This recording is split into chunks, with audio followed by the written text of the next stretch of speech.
либо ни с кем. Хорошо, а так. Здравствуйте, Алексей.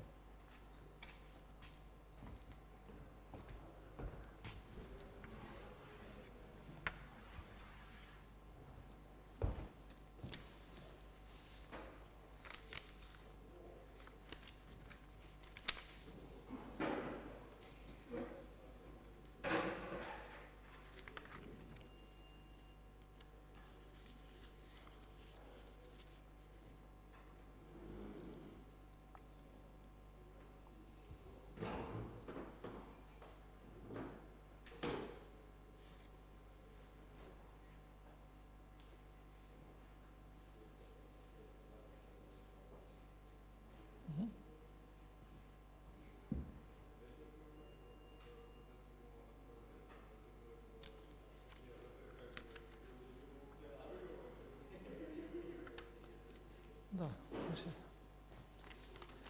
значит, в прошлый раз была теорема о линеаризации, о том, что всякий, значит, давайте напомним, в прошлый раз, значит, мы рассматривали росток f от z, а голоморфное отображение в нуле. Мы предполагали, что лямбда, мультипликатор, он у нас имеет, он не 0 и модуль не равен единице. Не равен единице. Он может быть больше, может быть меньше единицы.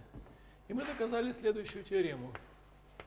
So, excuse me, I have to speak English.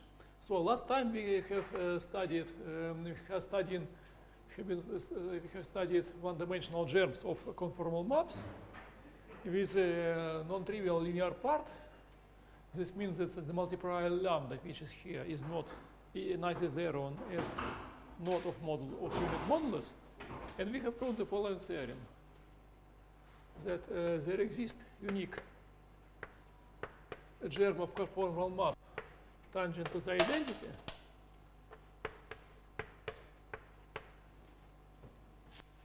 So f is holomorphic.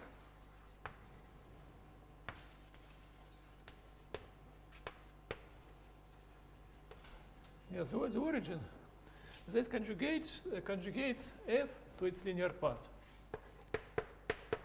A conjugation equation means that lambda times h is equal of z is equal to h composed with precomposed with f. That's it. In other terms, h minus 1 of z is equal to lambda z. So this is already done, and today I would like to do the same, but in 2 dimensions, in order to see the miracle, saying that a basin of attraction of the origin in 2 dimensions is a domain biholomorphic to C2, and which cannot be different from C2. So now 2 dimensional. So we will be dealing with a map, 2-dimensional map.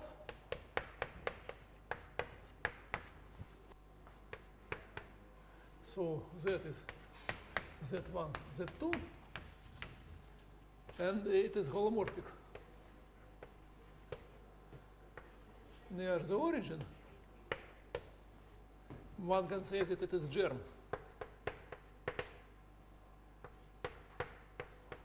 of biholomorphic map, at the origin. This is the notation for maps which are germs at the origin. This means that f at the origin sends the origin to itself, and we consider that its linear part being non-degenerate. This means that it is differential at 0 is the diagonal matrix, which is denoted by lambda.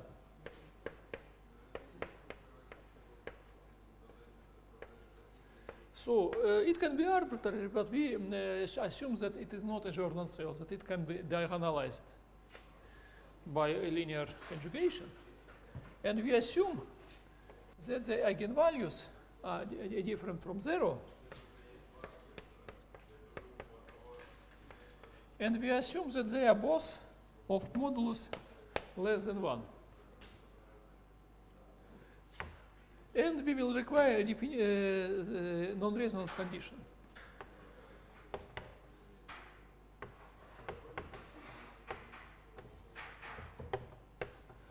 We say that collection of eigenvalues, or just the diagonal matrix, is resonant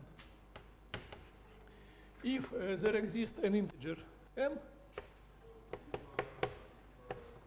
integer component vector m, with non-negative integer components,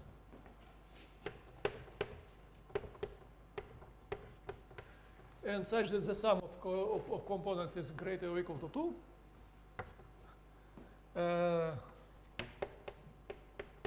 such that for certain index g, one has the following equalities.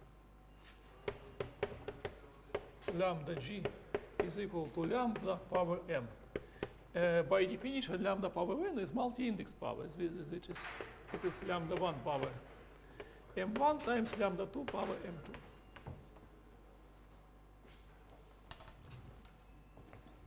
This is resonant. So let me provide basic example. Lambda 1 and lambda 2 are equal 1/4 and 1/2. Then clearly lambda 1 is equal to lambda 2 power square. Then it is resonant. Then this collection is resonant. So let me make the following remark. In our case, if lambda 1 and lambda 2 are non-zero and have modulo less than 1, suppose that the lambda 1 is smaller. Then resonant relation, resonance, implies that lambda 1 is equal to lambda 2 power certain k.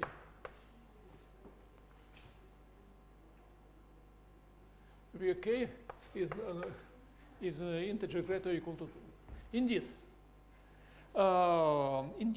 let us look at the resonance relation. Lambda g, sum of lambda is a product of lambda 1 power m1, lambda 2 power m1. Suppose that lambda j cannot enter here, because all the lambdas are less than 1. And if lambda j enters here, then the right-hand side is lambda j times something which is less than 1, because both eigenvalues are less than 1. And this will be a contradiction. If lambda j is entered here. So here lambda j cannot enter. And therefore all the relations are like this. Either lambda 1 is some power of lambda 2, or lambda 2 is some power of lambda 1. But lambda 2 cannot be some power of lambda 1 because lambda 1 is less than lambda 2. Therefore its powers are strictly less than lambda 2. That's it. That is all possible resonance relations, if there are any. Now, theorem which we would like to prove. So let we have our situation where eigenvalues are non-zero and have modulo less than 1. And let their collection be non-resonant.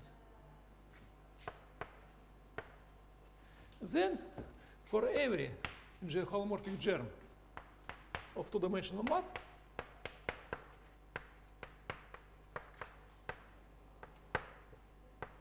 with linear part being diagonal matrix lambda, which is diagonal lambda 1, lambda 2, there exists a holomorphic germ of two-dimensional map H of Z, which is Z plus, and it's unique if we normalize it like this, plus higher terms. That conjugates F with its linear part. Conjugates means the same as before, that lambda h of z is equal to h composite with f. And of course this means that h conjugates f to its linear part. So both conditions are important. Here this and this one. So let us sketch the proof. So plan of proof.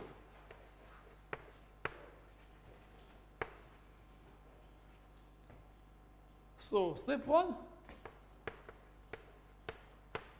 So our goal is to kill all the nonlinear terms of f by conjugacy.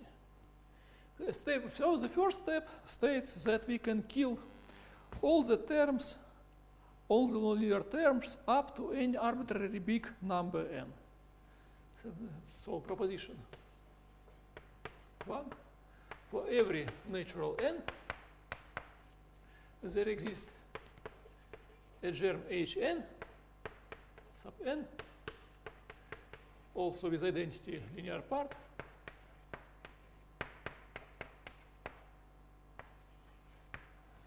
with the following property. That conjugates our f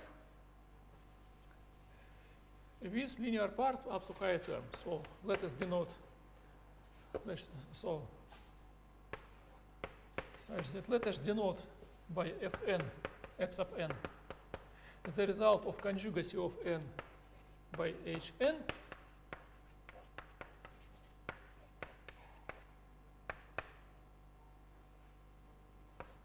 and we require that this result of conjugacy be a linear part plus terms of order bigger than n.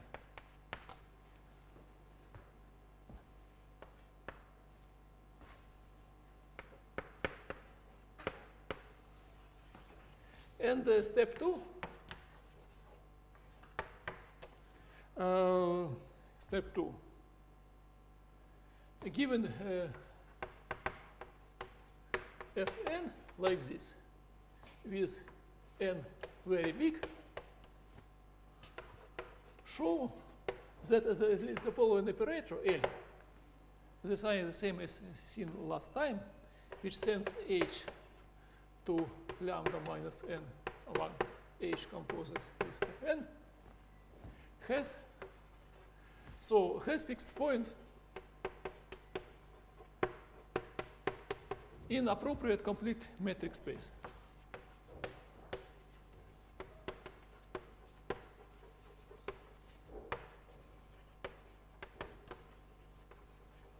So which is the relation of problem of finding fixed point to our problem? Because once we have reduced f to this f with all the terms of degree less or than equal to n killed, then we would like to conjugate this new f to its linear part.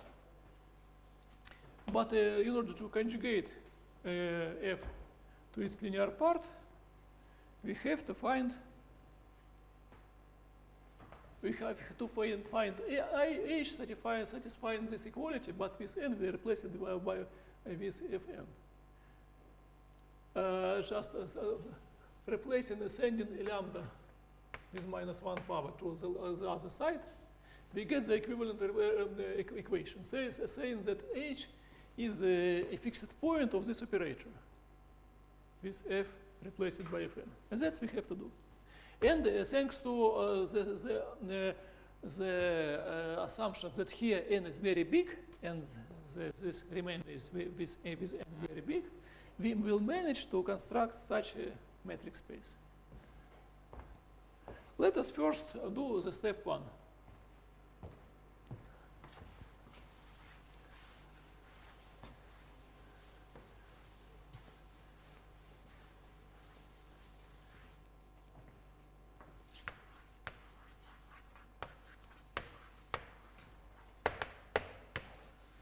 Proposition 1.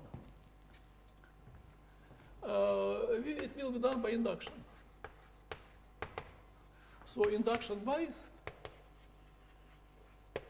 is obvious because in the induction base, well, we should say that n is equal to 0. It is already okay. N is equal to 0. And in the induction step,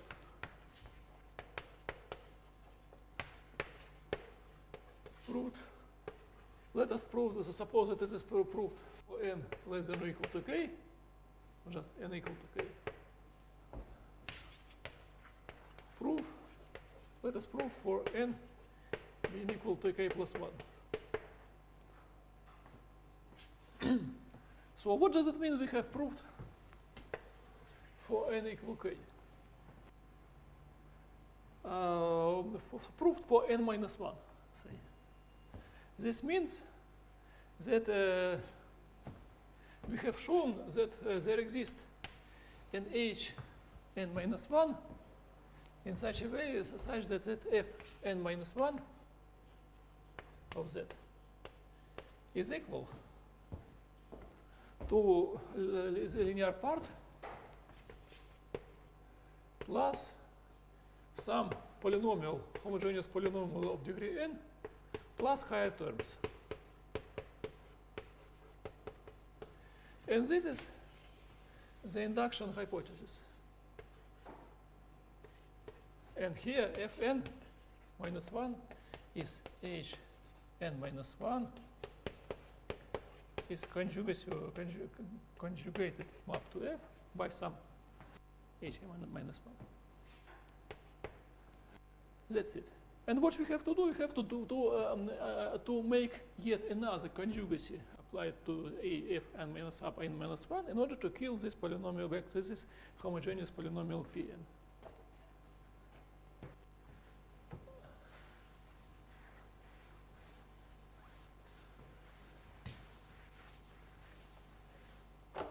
So here Pn is homogeneous vector polynomial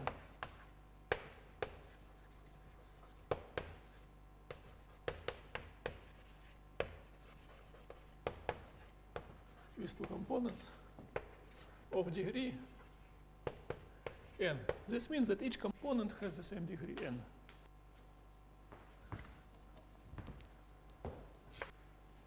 So now our goal is the following.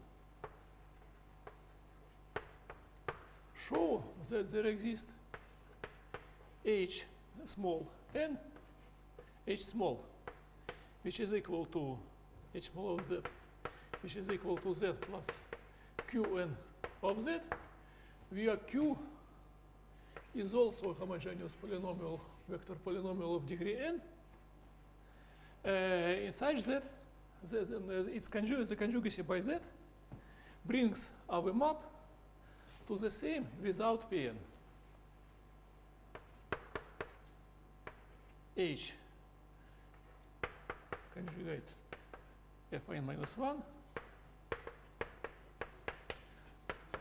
to lambda z plus higher terms.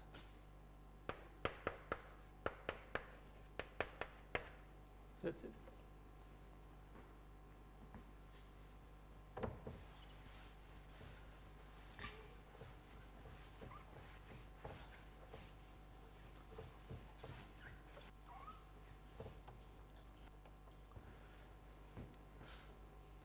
And I would like to say that this formula is equivalent to the following formula. H to the following formula. H is our with it.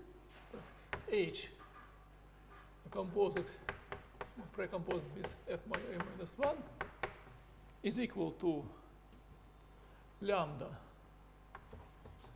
h of z plus higher terms.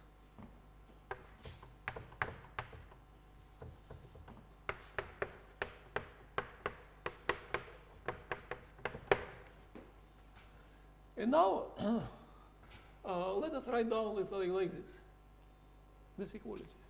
We can send this to the left hand side, and we can write down that this guy is equal to equal to just high terms. We have to find such an H that satisfies this equality. And to do this end, we use the following claim. So let us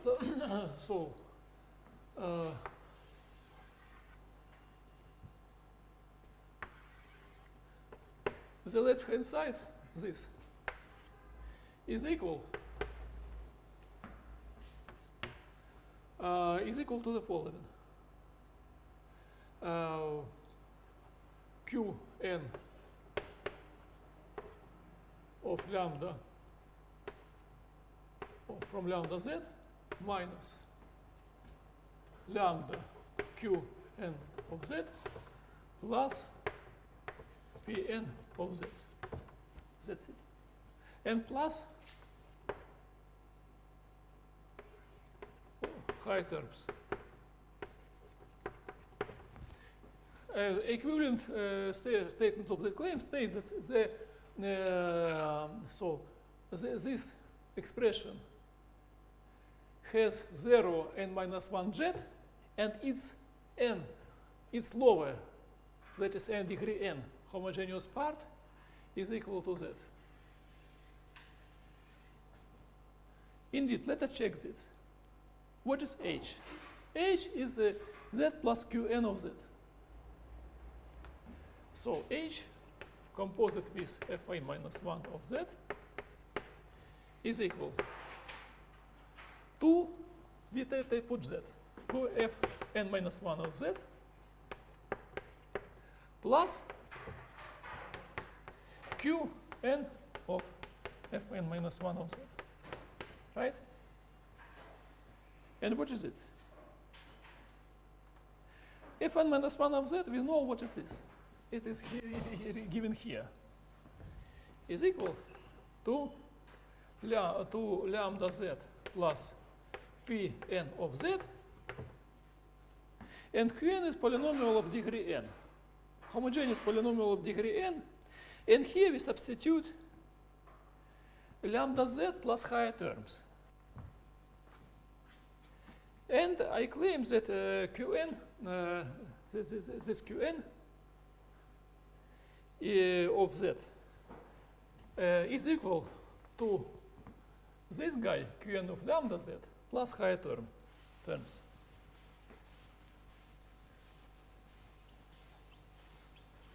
So this term corresponds to z,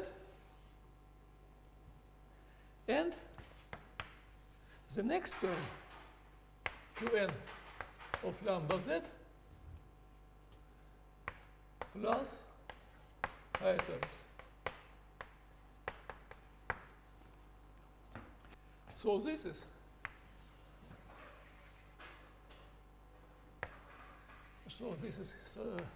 this corresponds to this term. I surrounded twice.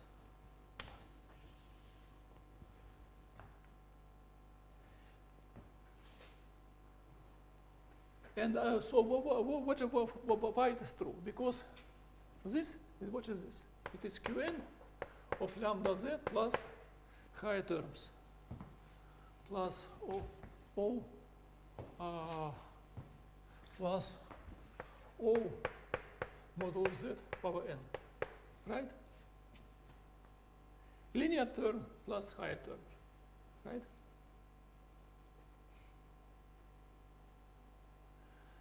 And we know that the contribution of these nonlinear terms to this Q, which is polynomial of degree n, means that we take monomial of degree n, and instead some coordinate functions, we substitute some higher lower terms. If we made such an operation, we will only increase the order, and therefore these terms will be caught here. That's it. That's all. And the claim is proved. The claim is proved. Why the claim is proved? Because what we have calculated this. Minus lambda and lambda composite with h of z is equal to lambda times z plus qn of z. And clearly it is lambda z plus lambda qn of z. And this lambda z cancels out with this lambda z. And what remains is exactly this expression given in the claim.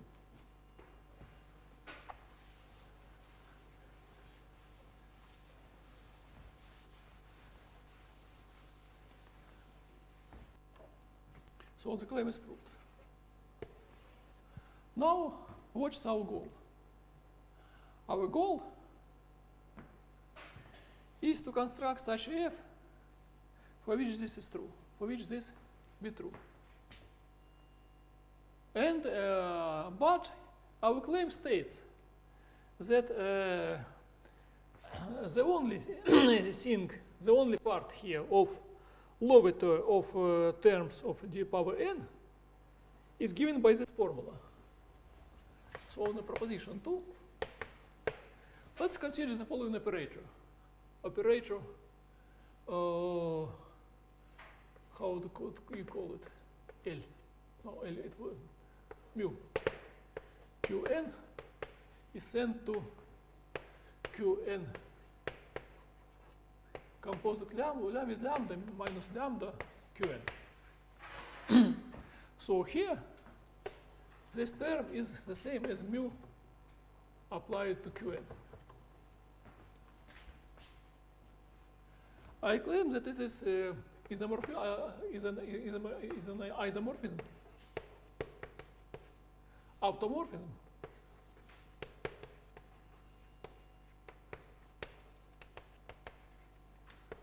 of the space of homogeneous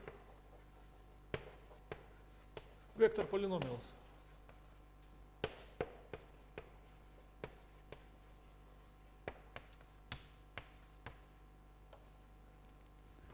So it has empty kernel. And so it is enough to prove that it's an empty kernel. Suppose the contrary. There exists a Q line in the kernel mu, such that this expression vanishes. This means that Q of lambda z minus lambda Q of z is identically 0. An element of a kernel is in particularly an edge eigenvector of the operator. But for our operator, there exists a base, eigenbase,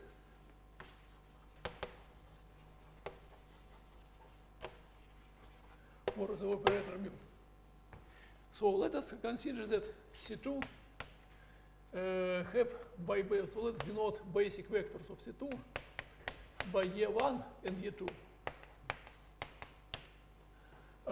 And the eigenvectors of mu are the following monomials: G sub G M of Z is Eg times Z power M, where M, the sum of components of M, is equal to M. I claim that they are eigenvectors. And this follows immediately from the fact that lambda is the diagonal matrix. Nothing special. It's eigenvectors. So let us calculate eigenvalues. What is eigenvalue? So each of these operators, this and this, has this as an eigenvector. And the eigenvalue, the resulting eigenvalue, will be difference of these eigenvalues. And they are easily calculated. What is Q of lambda z? So this is the following. Q, our Q is, let us substitute instead of Q this vector monomial. What we get? We get lambda power m, because if we substitute here to this monomial lambda z instead of z, this means that we multiplied by lambda power m. minus, and here clearly the eigenvalue is equal to lambda j. And it is clear that this guy is non-zero since our collection is non-resonant.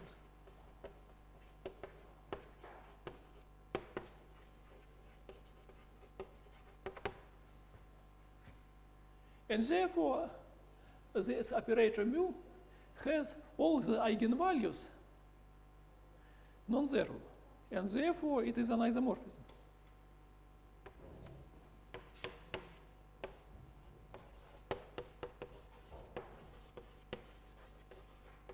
Just due to the absence of resonances.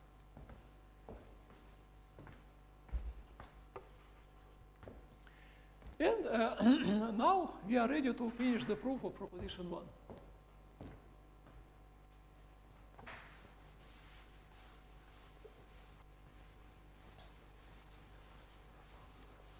Our goal is to construct our H doing that. And let us take Qn the following.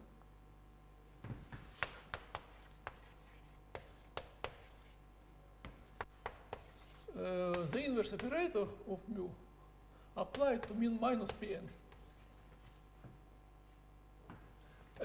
This means that mu applied to Qn plus Pn is equal to 0. And this is our expression. This exactly coincides with the lower terms of this difference. And therefore, since once we have chosen Q, such a Qn, this means that this expression became 0. And this implies that we have killed the nth term. So by claim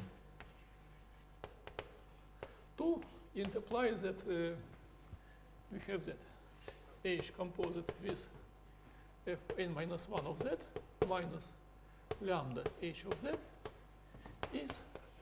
are just higher terms.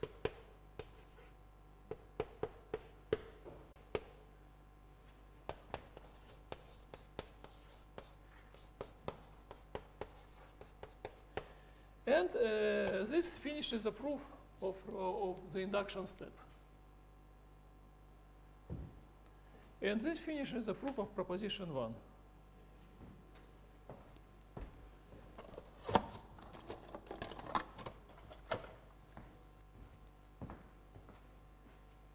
So, are there some questions concerning this part? Yes, a good place to stop for a while. Shortly. Because actually this is the method we have used is the method of homological equation. The homological equation is that. Saying that and this is a general method of reducing a germ of analytic map to a so-called formal normal form. In our case, in the absence of resonances and the eigenvalues being of modulus less than 1, then formal normal form is just linear. And the general theory states that even if we have resonances, we can kill by conjugacies all the terms except for resonant terms. Resonant terms are such monomials for which this value is 0. These terms cannot be killed. And these are the only which can be killed. And this argument shows, this is a classical theory, that each germ of holomorphic map is reduced by conjugacy to a formal power series whose only Taylor terms are all resonant terms. Now let us pass to the second step. Second step is fixed point argument. Just a remark. So this equation, not the equation, but the map, which has Qn to the commutator of Yes. Qn and lambda, is Yes. just the adjoint representation. Exactly. Yes. Yes. Thank you.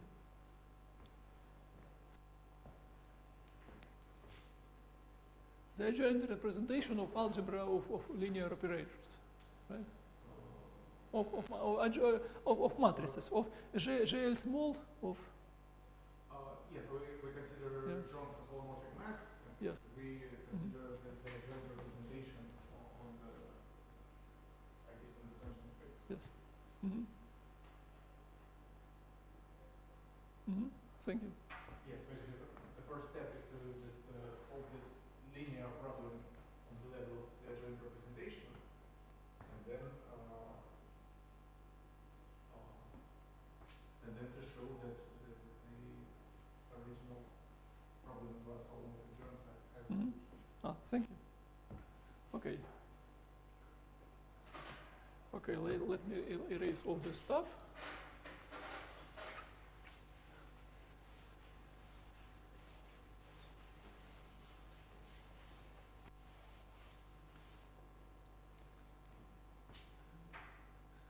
So, step 2.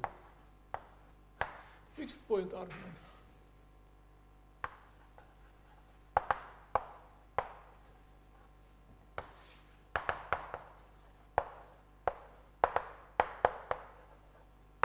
Fixed point of this operator.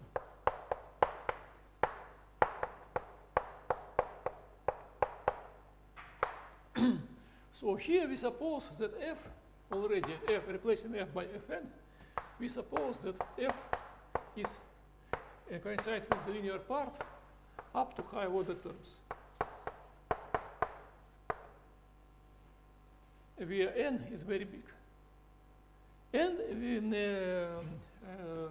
so choose n such that the following true, that there exists a mu, a positive mu,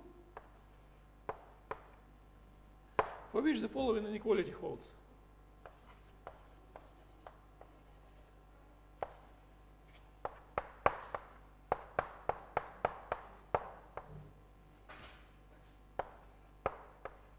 So all the both moduli of eigenvalues lie between m and n power n.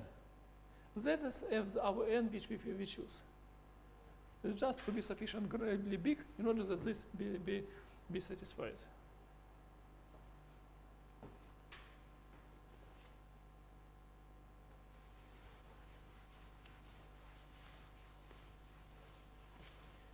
And we reduce f to this such a form by proposition 1.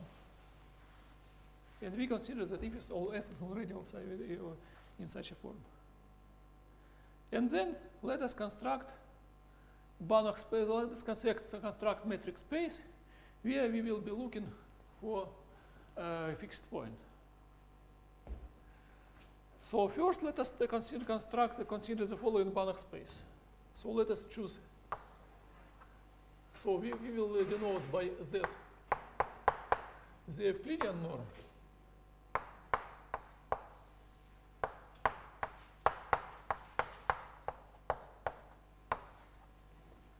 And if there exists an R positive, such that for every Z line in the ball of radius R,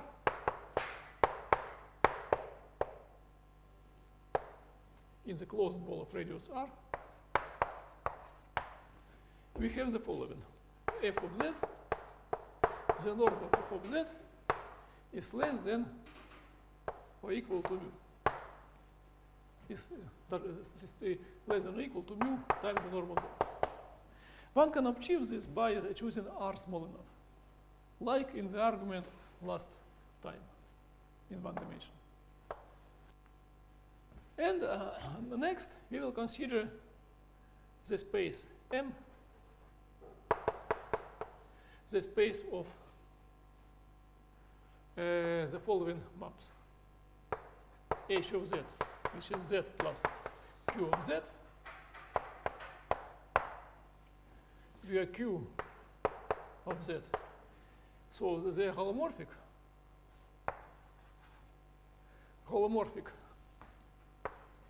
on BR and continues on its closure is such that Q of Z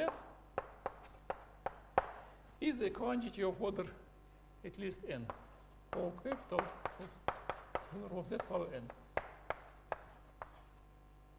This means that Q, the lower terms of Q, start with power with degree n or higher. And let us introduce the norm, the distance. So the norm of Q is equal by definition to the supremum of Z lying in BR in the closure of the following. The number of Q of Z divided by nth power of the norm of Z.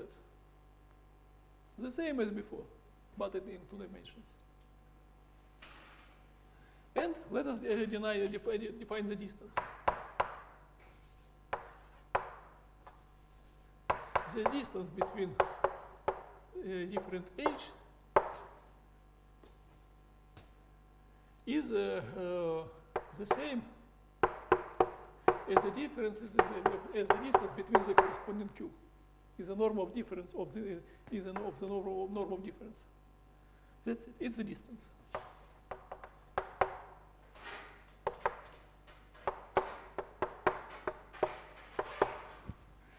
And I claim that M is complete metric space.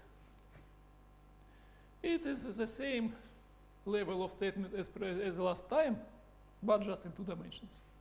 Because any sequence of uniformly convergent, so of homomorphic functions, vector functions, convergence in this norm converges uniformly on the closed ball. And therefore the limit is holomorphic and continuous in the closure. And this implies completeness. And we have to, we have to show that the limit of such a sequence of such functions is clearly of the same type with lower terms of degrees at least n. And now claim proposition L preserves M and its contraction. And once we prove that it preserves M and it is contraction of M, we get immediately that L has fixed point in M, in unique. Proposition 3. So let us prove that it preserves M. So what it does? It takes H and precomposes this with F. We have to in order to show that it preserves M, we have to show that a function defined on a ball, a closed ball, is sent to a function again defined on a closed ball. Indeed, a closed ball is sent by F inside the closed ball because of this inequality. BR is sent strictly inside the BB. And therefore, the definition of domain of F is, so the ball is strictly sent inside, and therefore when we reapply H, it will be well defined with composition with F on the closed ball. So the definition of domain is okay. Now, what is the type of the function? F, what is F? F is a lambda z plus terms of order at least n. When we substitute F here, and when we compose it with H, which is of this type, and Q is of order at least n, then the linear part here and there, it cancels out, and the map, the image will be a map with unit derivative at the origin, and the nonlinear terms will have degree at least n, just by construction. So the fact that n is preserved, it is already explained. Now, what about contraction? we have to evaluate the norm, we have to compare the norm of the image and the norm of the pre-image.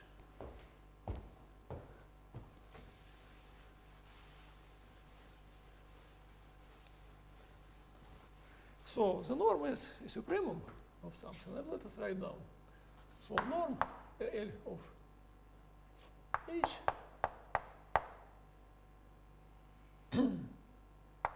is equal to supremum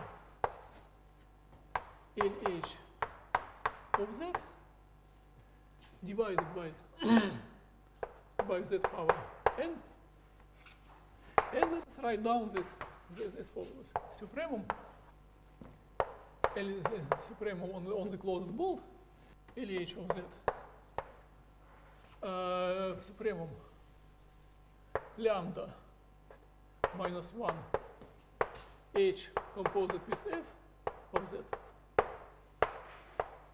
The norm of Z divided by the norm of f of Z power n. And now we repeat this on the up. Practically speaking, it doesn't make sense to compute the norm of H. Computing the norm of Q's, which lie inside of Yes, thank you very much. Actually, you are right. It makes sense to deal with Q, because what is our problem? Our problem is to estimate the change of distance. If we take H1, H2, we have to estimate the distance between their images in terms of their own distance. The distance between their images is the distance, is the norm of the Q, which makes the difference. Yes. What we have to that's what we have to estimate, like this. Thank you. And now, for the moment, we can forget supremum. We have to estimate this. What does it look like? So what about this? We estimate this on the ball. On the ball. And on the ball, we have such an inequality. This is less than or equal to mu power n because of that. And what is this? This is less than or equal. We have to take, we will have to put maximal from by g, lambda g power minus 1, times the norm of Q. That's it.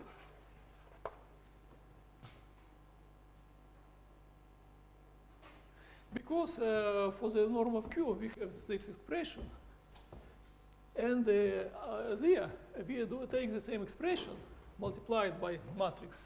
This matrix that is multiplied by a quantity no greater than z times the same expression for the norm of Q.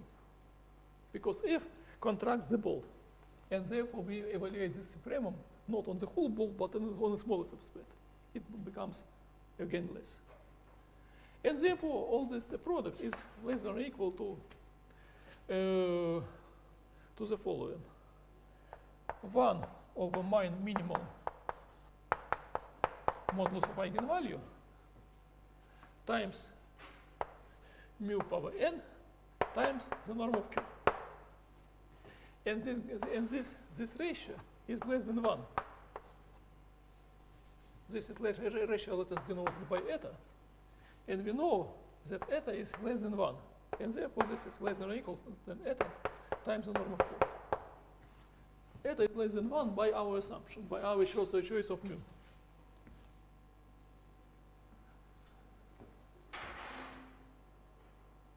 And this proves the contracting property of our operator with contraction rate given by this constant eta, which is mu power n divided by the minimum modulus of eigenvalue.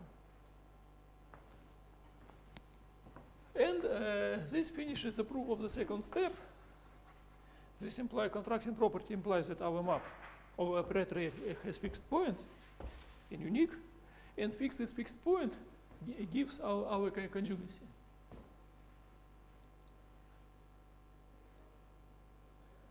And it is unique. One can ask, it's unique in the class of functions defined on the ball of a given radius r.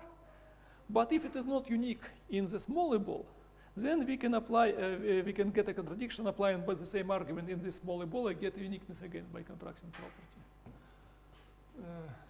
Okay, so now let us pass to the next topic.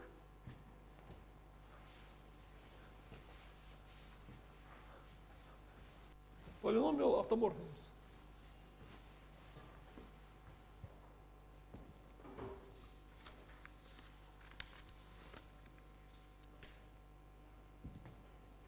So polynomial automorphism.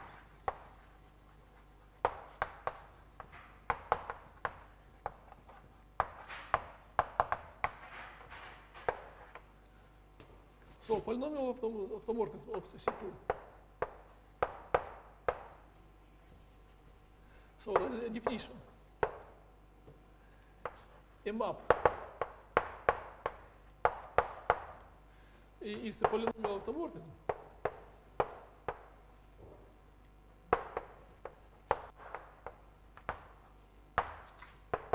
if P and its inverse are vector polynomials. So let us consider basic examples. Example. Affine transformations of C2. They are clearly polynomial automorphisms of degree 1, linear non-homogeneous. Second example. Triangular. So triangular.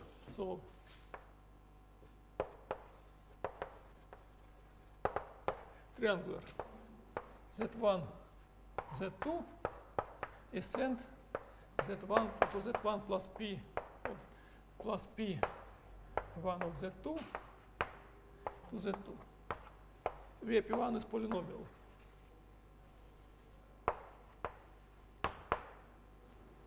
And clearly they are invertible, and the inverse is also vector polynomial. The inverse is given by the same, but with sign minus sign here.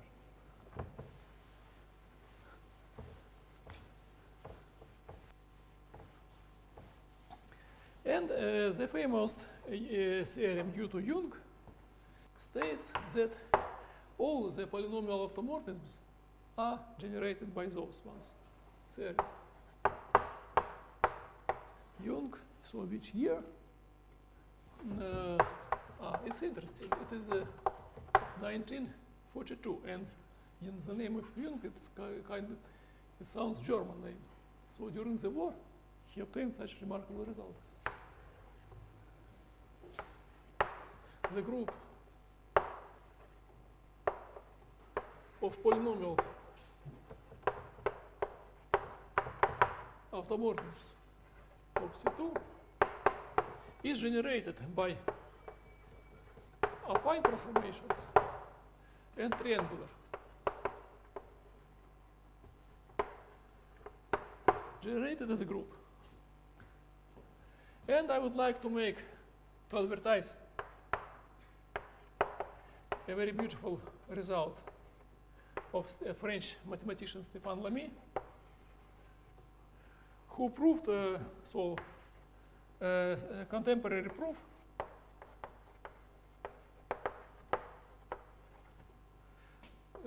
by rational dynamics argument, by blow-ups. What does he do? He takes a polynomial automorphism and he extends it somehow to infinity. It does not extend in a good way. There are some indeterminacy points in the infinity line. And what does he do? He uses fundamental theorem about, he obtains by rational transformation of the complex projective plane, And he used the fundamental theorem of birational geometry, stating that each birational map of smooth surface, for example, of CP2, is a sequence of blow-ups and blow-downs. And actually, it appears that this tower of blow-ups and blow-downs allows, and arranging in a good way, allows to recover the composition of our given polynomial automorphism as a product of element of affine transformations and triangular transformations.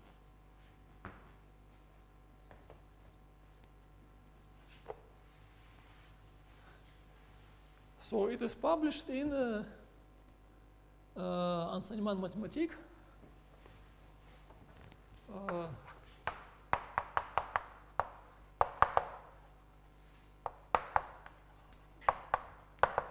Enseignement Mathématique.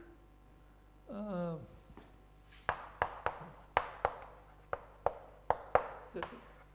It's here.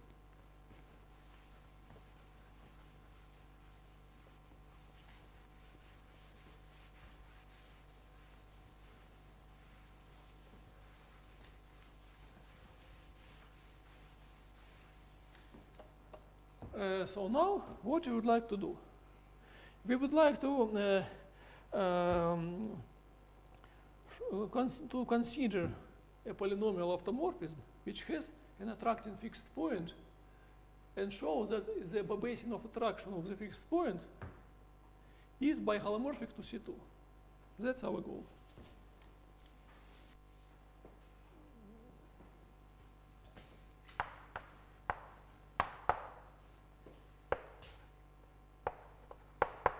First of all, let us prove the following auxiliary theorem.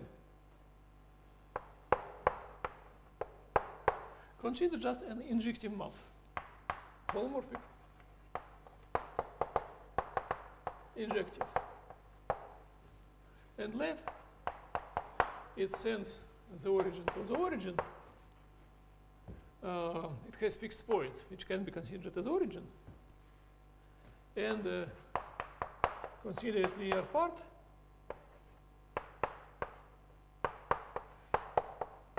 Suppose it is diagonal non-resonant. And suppose that the eigenvalues are non-zero and of moduli strictly less than 1.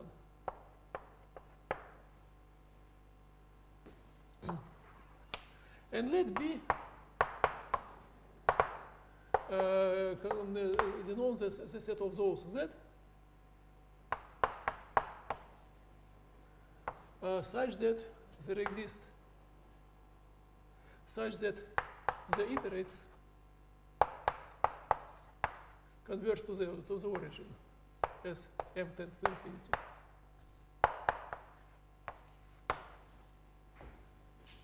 Then B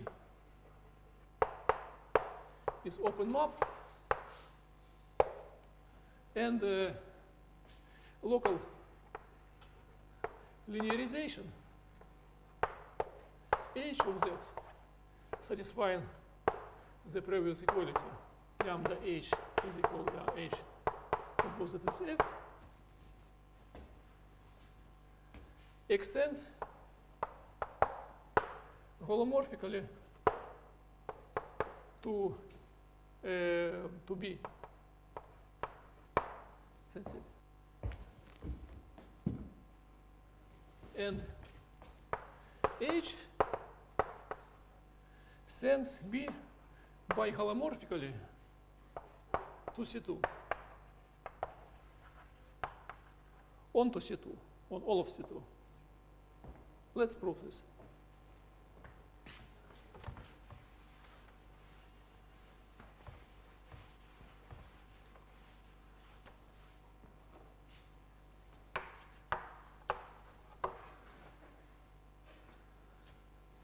So let us, there exists a positive R such that H is holomorphic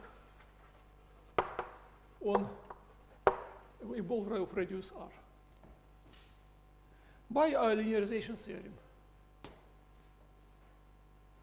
And what do we have?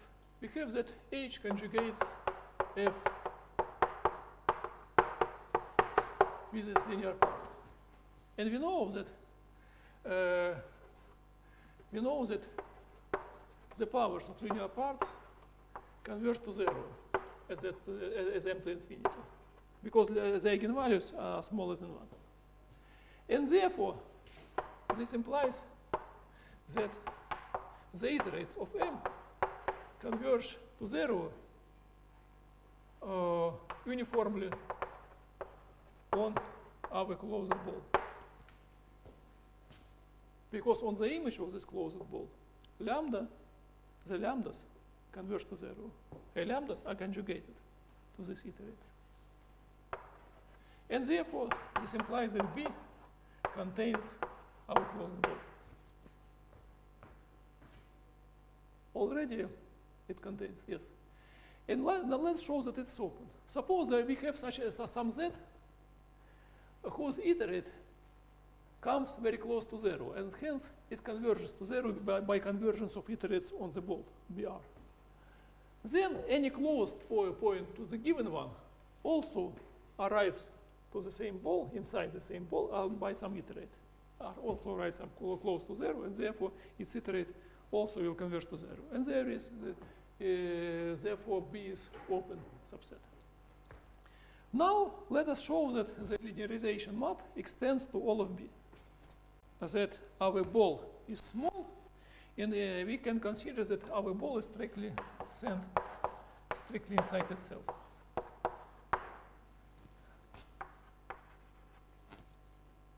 Because we can take small ball, its image under H will be something similar to ball, but it will be contracted strictly to itself by linear part.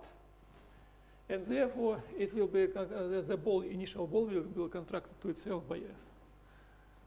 And by the way, this inclusion follows for small L R by our previous argument, which was with choice of mu. Nothing special. Now let us show that our linearization, which is defined on this ball, extends to the whole basin.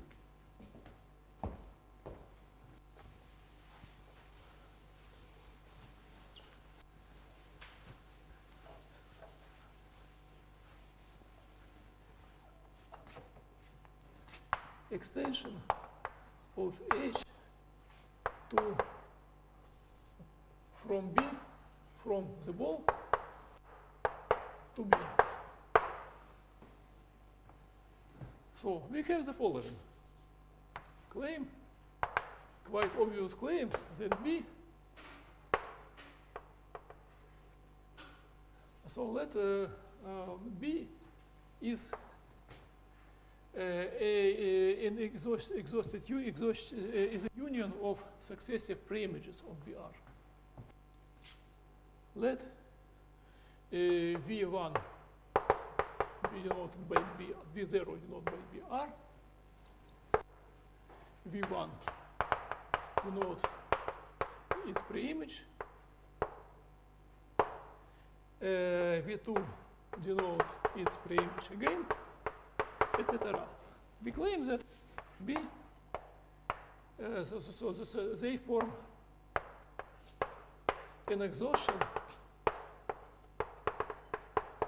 of the basin B, just by the very definition. But because B is a set of those points whose orbits converge to 0, and therefore, starting from some certain moment, they will lie in this ball BR. And our goal is to extend. So here we have our H, right? H of V0, which is already defined. And we have to define H on V1. What we do? V0, we apply first iterate by of F, and we send V1 to V0. Then we apply H. And then we apply lambda minus 1.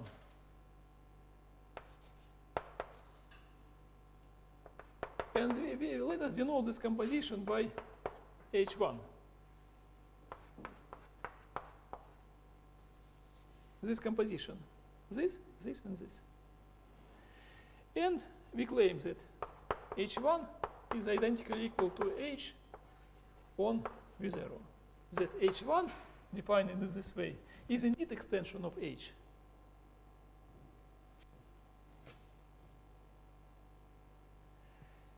And we have to, in order to choose, to check that, we have to verify the equality. To check that H1, which is equal to lambda minus 1 HF, is identically equal to H on V0. And let us look at this equality. This is equality defined in our conjugacy H. And this, by default, this holds on V0 by definition.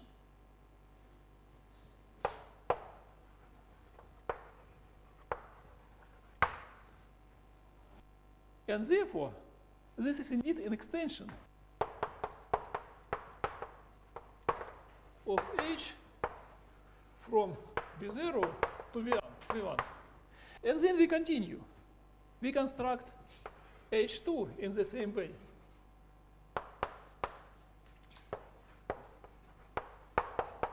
H2 on V2. So H2 is equal, again, lambda minus 1 composite with H1 composite with F. And it again coincides with H1 for the same reason on V1, etc., etc. And we continue to infinity, and this extends H globally to all of B. And now, by construction, the thus extended H on B is by holomorphic map onto its image. But what is image of B? Look, here H of V0 contains the origin, right? And all the H of V1, H of V1 is lambda minus 1 of H of V0. It is expanding of H of V0, right? And the successive images of a neighborhood of the origin by applying successive iterates of lambda minus 1 saturate all of C2. And therefore, the image of B will be all of C2. Because lambda is a union of, if we given 0 in C2, then the union through M, non-negative, positive M, lambda minus M of V0 is all of C2. And that's the end of proof.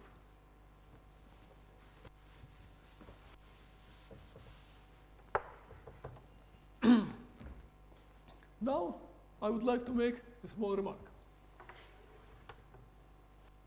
So, corollary.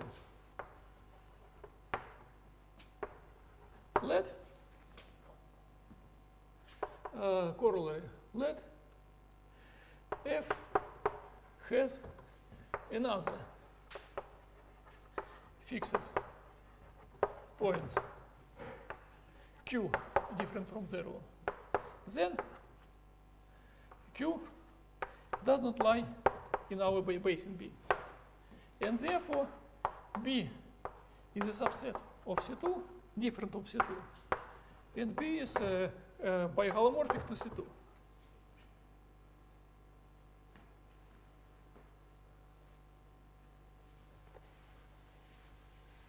And so I asked Alexei during the seminar task, construct a polynomial automorphism F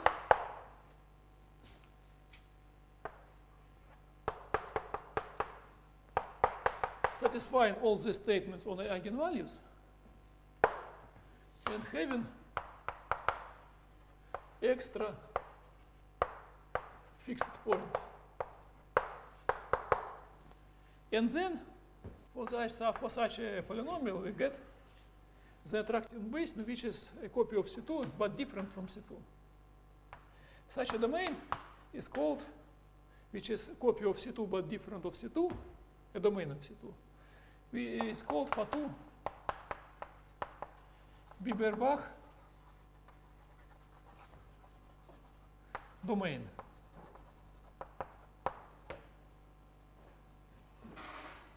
So, actually it is rather tricky to construct a Fatu Bieberbach domain just explicitly, some explicit domain in C2 given by some inequalities. I don't know how to do this, but in the only way to construct such domains is this dynamical way to construct. I know. If somebody knows some other way to construct, I would like to learn it. Say, for example, to informations. Exactly. This means that in 2 dimensions there is no information theory.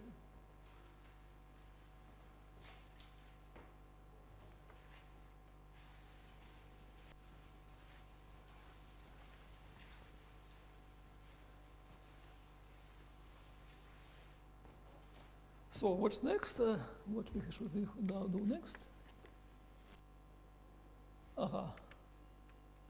I think it's good time to stop, because otherwise I would have started a completely new topic. I will introduce just definition and state main result and postpone it to next time, but I think it would be much better to do all together. So let me stop here. If you have some questions, so let's ask. Получается, что почти все результаты отсюда ограничения общности переносятся на предложение все. То есть линеаризация. Okay, yes, of course. It works in any dimension. Yes. All the results I told about work in any dimension. The notion of resonance is the same, all the same. I have a question about Yes. the result we didn't prove, Jung's theorem. Is it Which result? Jung's theorem? Yes, Jung result. Jung theorem, yes. It's also true in No. dimension? No, no, it is only in 2 dimensions. Okay. Am I right, Alexei? No, I it's think not it's- known whether it's true in higher dimensions. There are some examples, I guess, dimension 3 or 4. Ah, Is not, and another problem, is it true in higher dimensions? in 3 and 4 there are counterexamples. I theory for it, I don't remember, yeah, but in high dimensions they are easy. But if you know that there are counterexamples and it is easy, it is not very difficult to present to everybody. Maybe you can. I could find the exact example, but I can't prove it, and it's very hard to prove it. It's very hard to prove that it is. An example used in Agata, in fact. Very But we interesting. couldn't prove it. It was proved later, and it was provided in Agata. But it was finally proved, yeah, right? Yeah, it was proved in, I guess, in the 4th century already. Very interesting. Yeah. Please send me a reference. It's actually, it was a talk by a food in one of the conference like this. I can tell you the example. Yes, I would like to have it. Yes. Thank you. Thank you.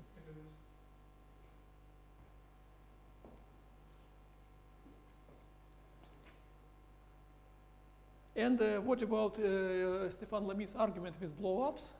It works only in 2 dimensions, because the theorem about the composition of birational automorphism in blow-ups, it works only in 2 dimensions.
тоже не стоит? Может быть, можно в пятницу перед Пятницу вашим докладом? можно. Сейчас еще раз перед. Перед докладом, там, который пятничный доклад на семинаре. Да, перед семинаром можно, да. Я Хорошо. понимаю. Инвентарь заранее или можно будет просто перед этим пойти? Или... Ну, вы лучше напишите, что я не забыл. Мгм. Тогда я подойду и приму задачу. Хорошо, спасибо.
что-нибудь будет?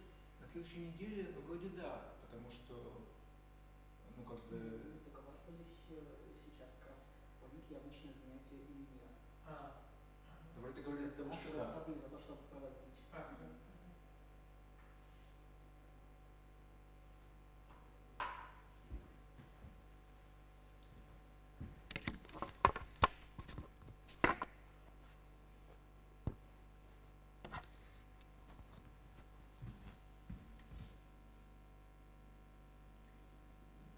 Так, ну, наверное, давайте потихоньку начнем. Если что, может быть, чуть-чуть пораньше закончим, потому что... Так.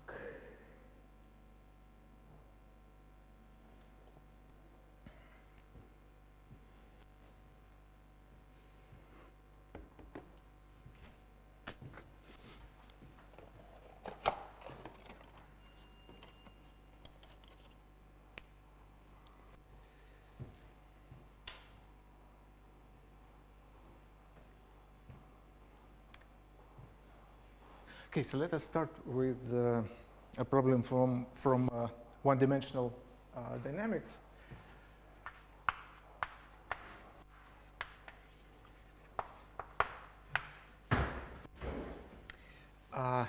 Let us consider a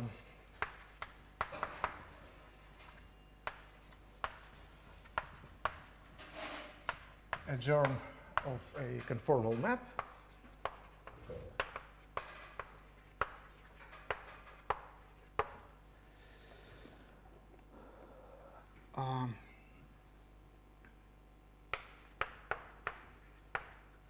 Which is given by the expansion f of z is az plus z to the m plus something which grows like z to the n plus 1, where a is a non-zero complex number, and m, well, m is at least 2. And let's consider its iterates. So f, the kth iterate of f, is by definition f of f of f of z. So just the f composed with itself k times. And let's find the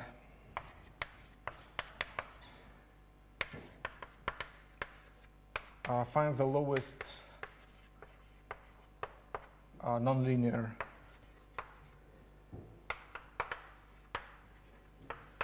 term in the expansion of f to the k.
М?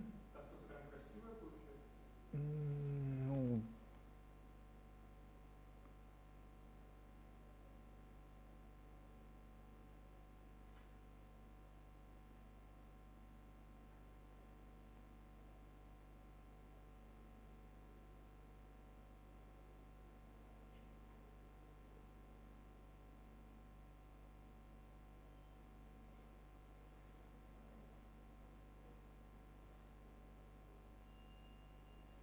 Получается, что там вот такое страшное произведение, его записать явно видео,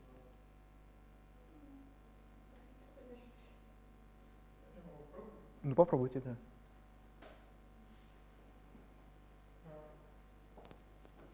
Это что, ответ? А вы знаете ответ? Нет. Заранее не знаю. Давайте. Не, ну давайте разбираться, как это делать. Ну, то есть. Ну да, я хочу сказать, то, что у f примененной n раз nz, оно выглядит как a в степени nz в точке плюс bn z в степени n плюс u малое z в степени n. Типа это как последовательность коэффициентов. Угу.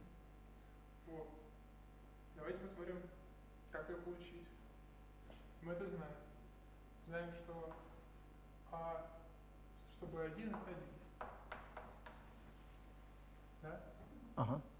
Тогда f композиция n плюс 1 раз от z. Это что? Это a в степени n. Это a. На a в степени n z плюс b z в степени n Ага. плюс b на a в степени n z, плюс u малое z, важно, потому что если мы плюс степень зайдем, плюс u малое z в степени n. И это нам дает n плюс 1 в степени z, n плюс 1 умножить на z, плюс abn, это будет a в степени nm bn z в степени n плюс u малое от z в степени n. Правда? Так, похоже на правду, да. И получаем, что у нас такая корректная формула. Угу.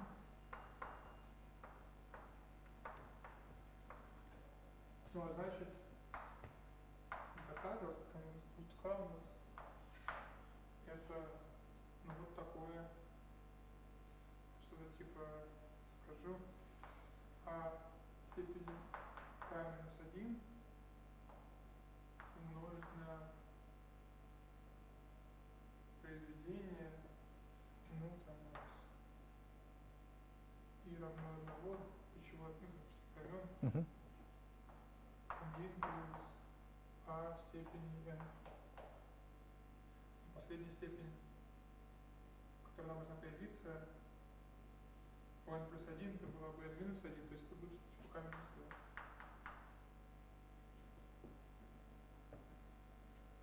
Так, значит, Ставим. Сейчас.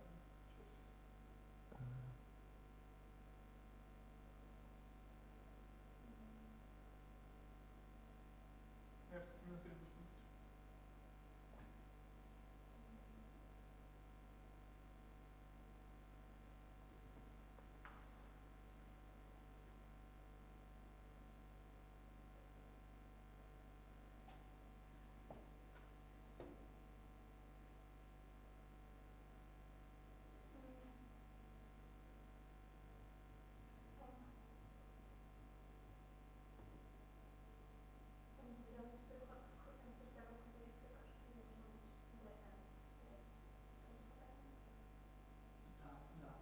Как же?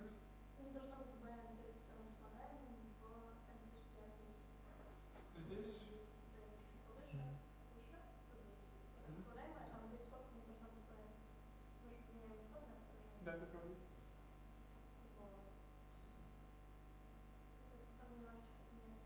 Да, может, очень хорошо получится. Или это хуже будет. Ну, мне кажется, наоборот, будет хуже, но... Да, будет хуже.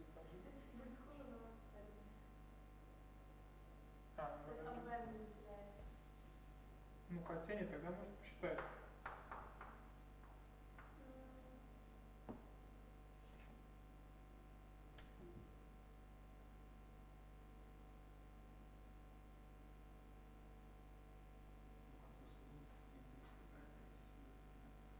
Это похоже на него или нет в этом?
Ну да, просто как это будет с многобитной прогрессией, вот тоже первый член это n, а шаг это а в степени m минус 1. Да. Вот. Главное, какой мы знаем ответ, мы пробуем доказать. Ага, ну напишите это. Да, ну, доказать тогда, что потом доказать, что n на самом деле а в степени n это 1 плюс а в степени m минус 1.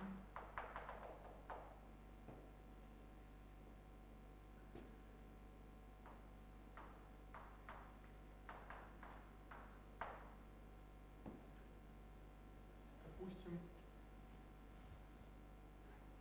это так. А мы знаем, что bn плюс 1 это abn плюс an.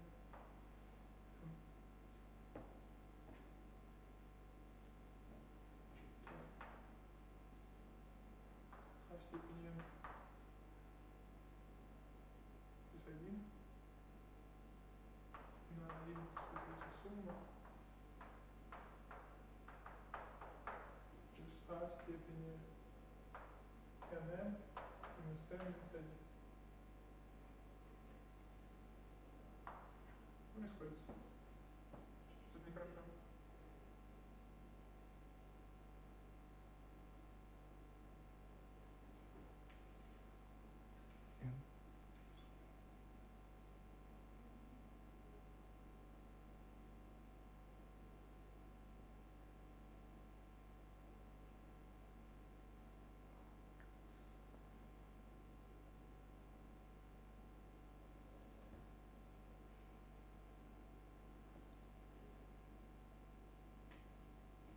Что не получается? Не сходится, потому что как бы там индексы сдвинулись.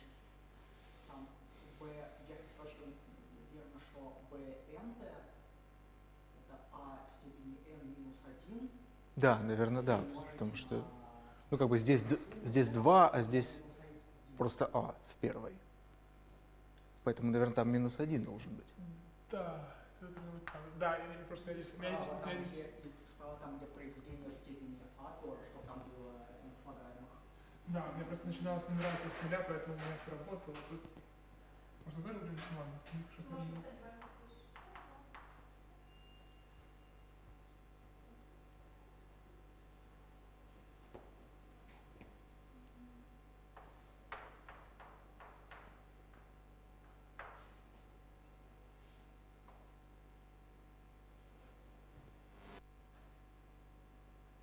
да, теперь все работает. Спасибо большое. Все.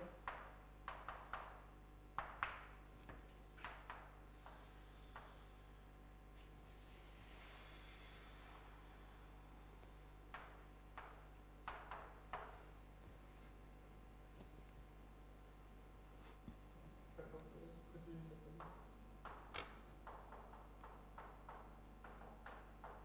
Если я ничего не использовал, тогда можно вот так.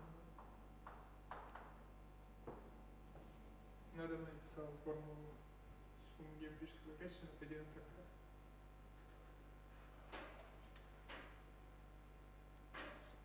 Потому что эту часть на а в степени n минус 1 минус 1, эту степень учится на 1, пойти на самую победу. Ну, похож на правду. Окей.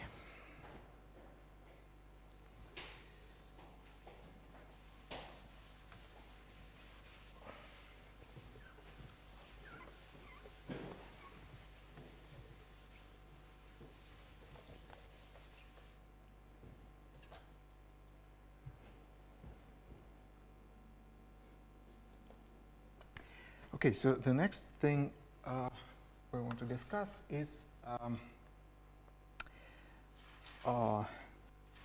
to actually construct an example of a Fatou-Bieber-Bach domain, which is not equal to C2, but biholomorphic to it. So to do that, let us consider polynomial automorphism of C2,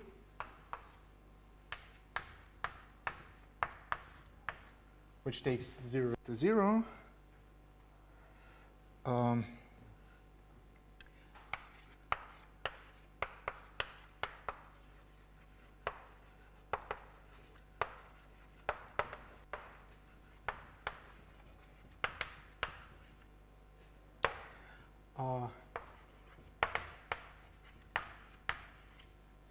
So, and let us take first of all, let us take two polynomial automorphisms, f of z1, z2, defined as z1 plus z2, z2, and g defined by z1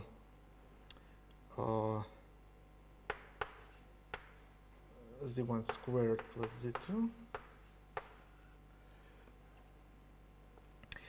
and take also a diagonal matrix lambda, which is just a 2 by 2 matrix like this, where the eigenvalues are distinct and lie in the open unit disk.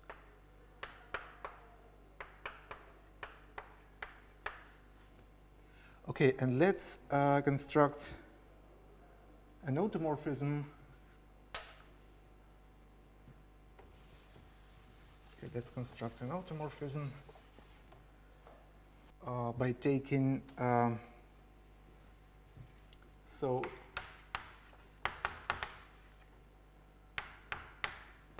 capital F of z, where z is just z1, z2. Well, let us first take F and then compose it with lambda g.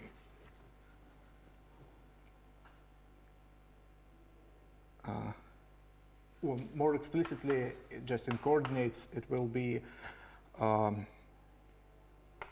the following: lambda 1 times z1 plus z2, and lambda 2 z2. Let me write it vertically like this. Lambda 2 z2 plus z1 plus z2 squared.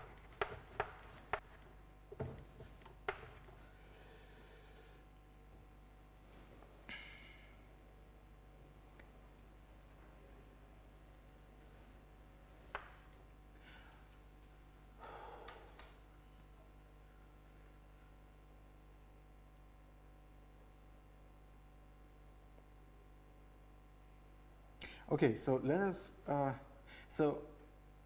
we know that from the theorem proved during the lecture, we know that if we take V to be the attractive Bayesian,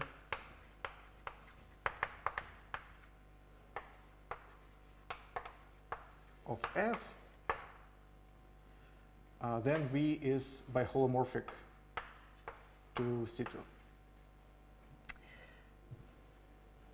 So we just need to show that V is not equal to the entire complex, to entire C2.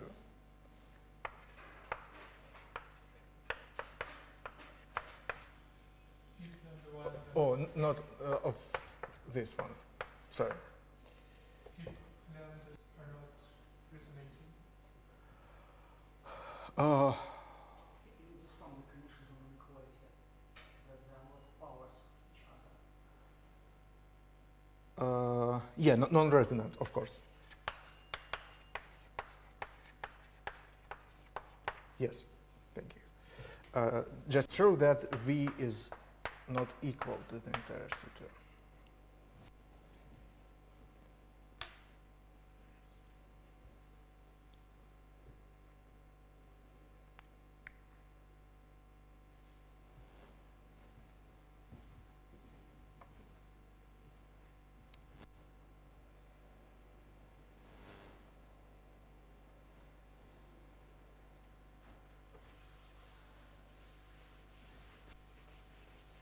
So recall that V is defined as the set of all points whose orbits converge to the origin. So in particular, if we manage to find an extra fixed point of this F, this capital F, then we will be done, since this point obviously does not lie in V.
Okay, sure.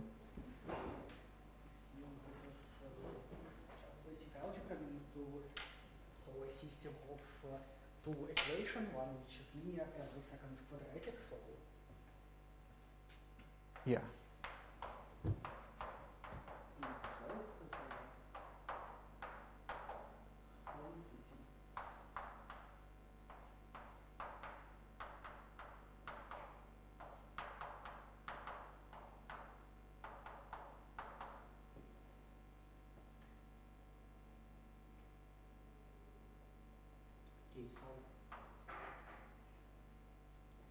can eliminate Z1 from the first system, Z2, so we write it as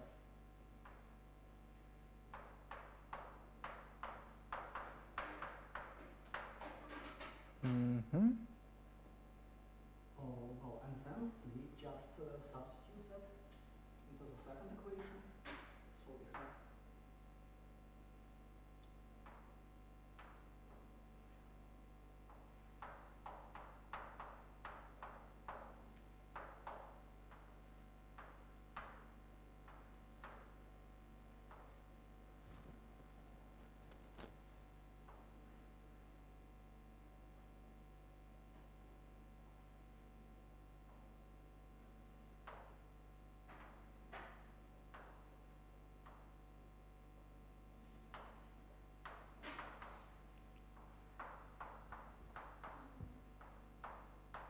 I believe we missed lambda in the first step.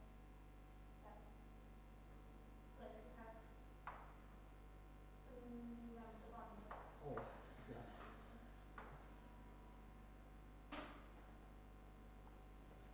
Well, then we just need to write here something like this.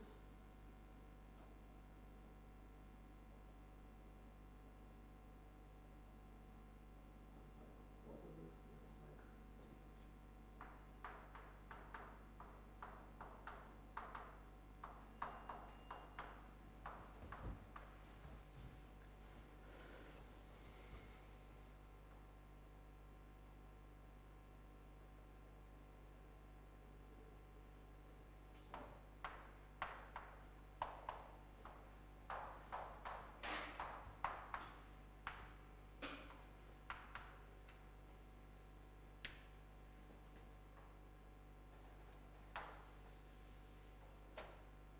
so the sum is just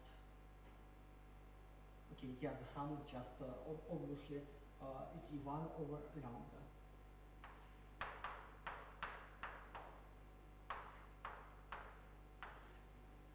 Like this. Okay. Okay, and then we might write this equation as Z1. We just take it out times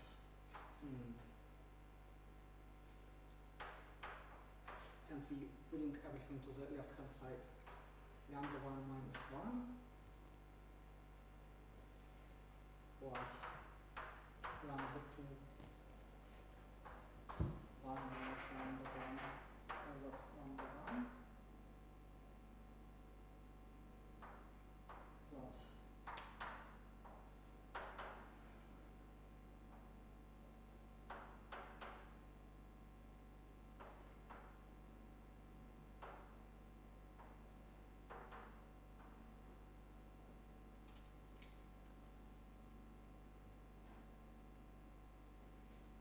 okay, so the second proof will be given by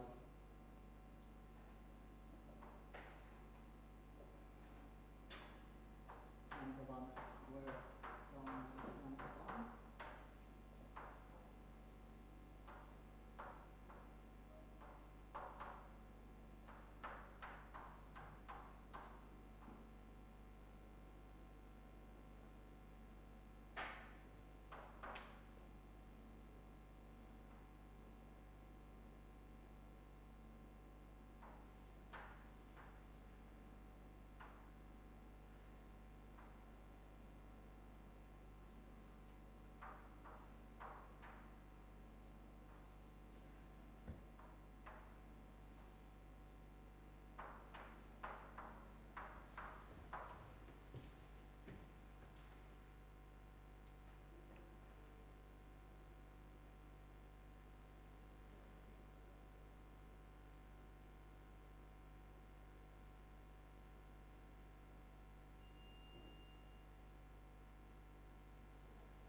It's 1 over lambda 1, yes. lambda 1 minus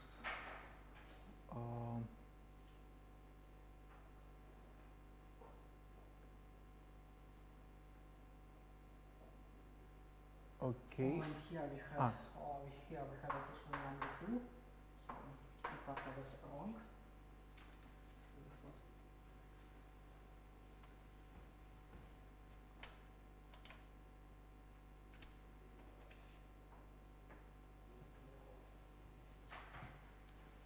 is it like this?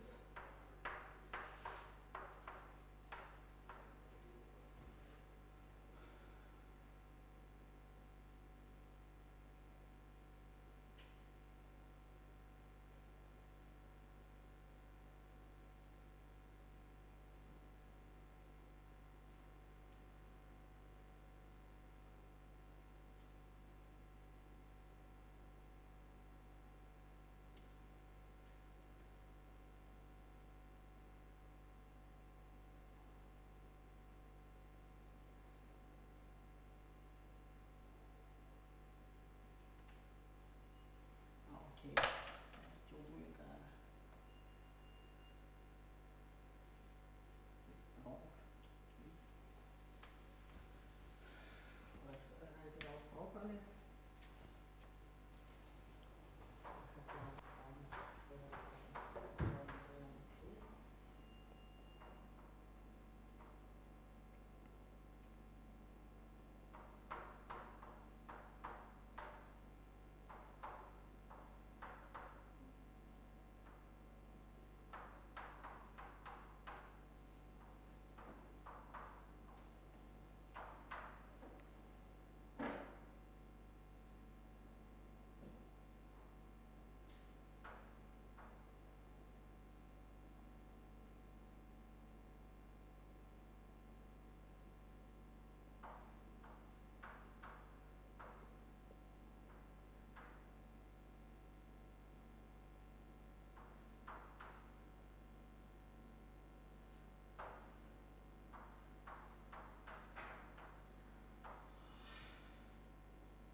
That is more reasonable. Still more. And so,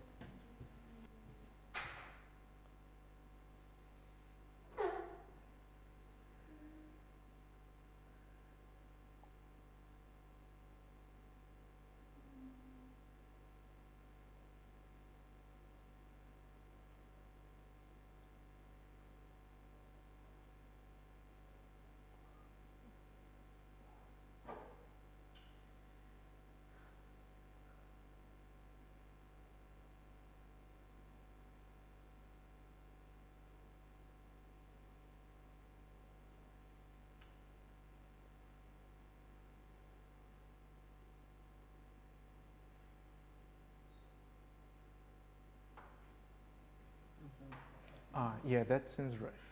Yes.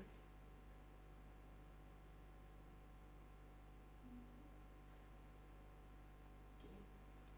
Then you want to check. So it can be rewritten as lambda 1 over lambda 2 times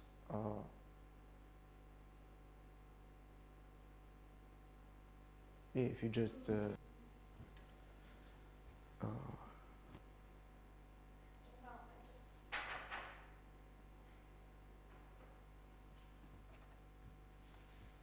this is yeah, lambda 2, lambda 1, 1 minus lambda 1. uh-huh.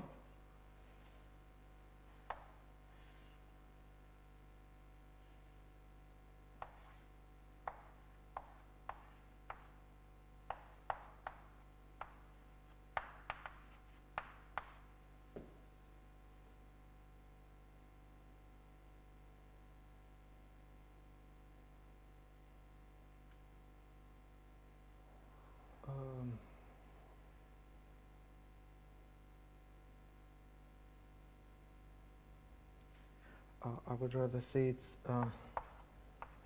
lambda 1 over lambda 2 if you just multiply here by lambda 2 and then just decompose it as a product of lambda 1 and 1 minus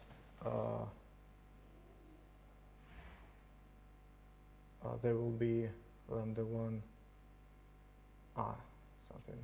No, let's get Maybe I'm wrong. I have lambda 1 over lambda 2 multiplied by 1 minus lambda 1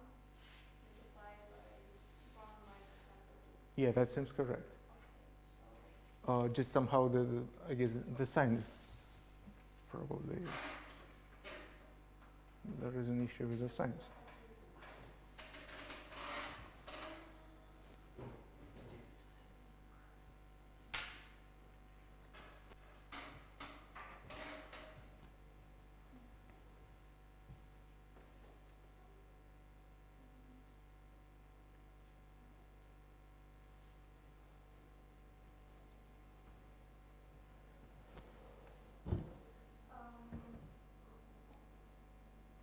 so you don't have,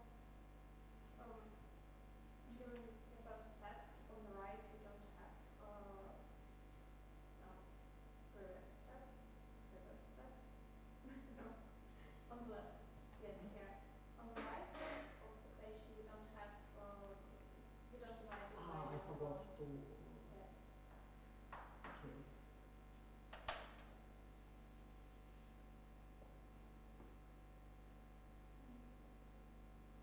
So then, oh, it was cruel. No, that's okay. Just take your time and.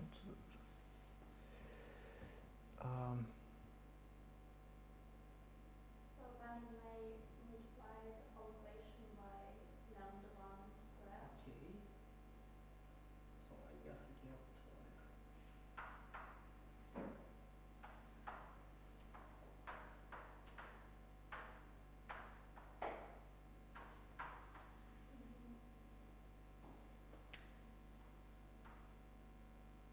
That one.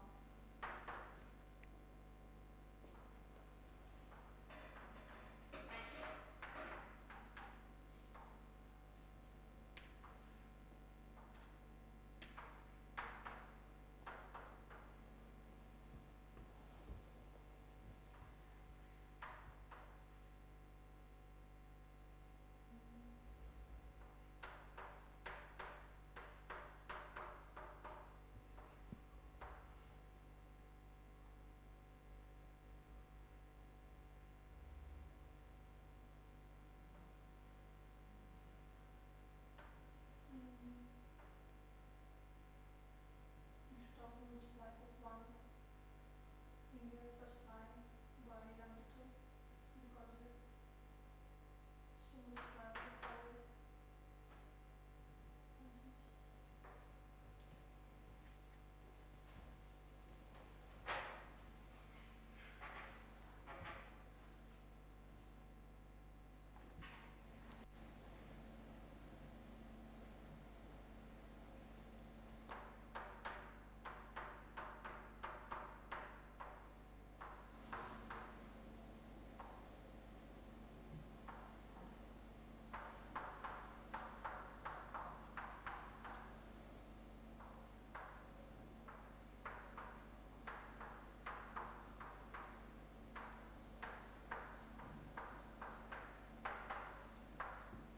okay.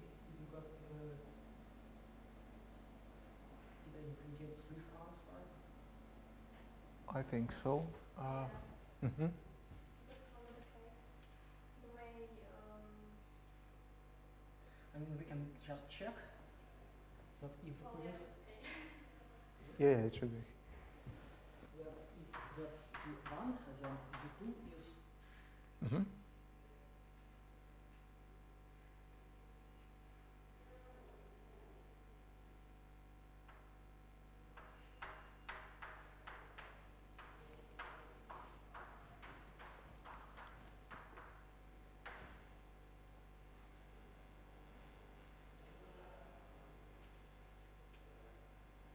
okay, and in this case, what do we have? We have Z1 plus Z2 is equal to 1 minus 1 over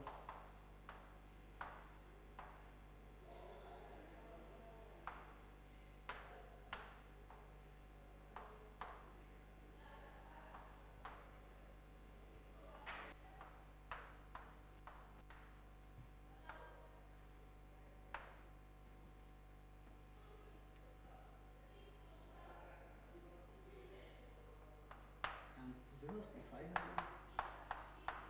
So the first equation at least holds. Mm-hmm. So we have this common multiple. Yes. Okay, yes, it makes sense. Yeah, but anyway, you have expressed Z2 via this equation, right? Or Yes, I'm just checking. oh, okay. yeah, but this will hold anyway since Okay, you have. yes, yes. Yeah, but yeah, this is the expression for Z1 is correct, and just the unit. Yeah, for Z2 it should also be okay. Yeah, so the only thing is that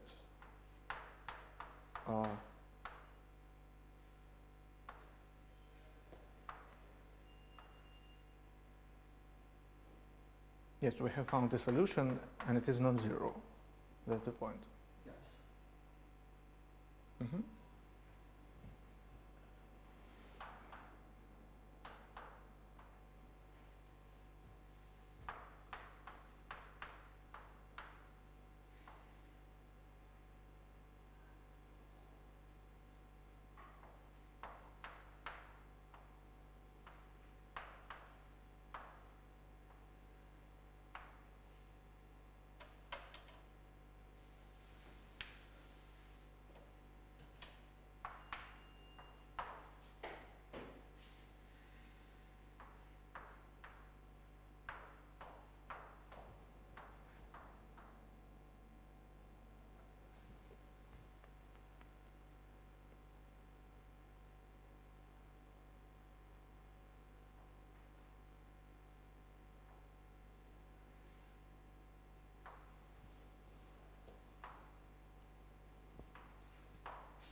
Okay. Mm-hmm. Yeah. Yeah, so in this way we have checked that the Fatou-Weber-Bach domains actually exist. So we have constructed an example such that the attractive Bayesian is not equal to C2. And the final thing that we would like to discuss is that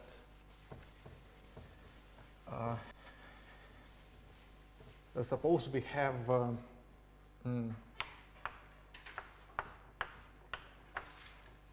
suppose we have a Fatou Weber-Bach domain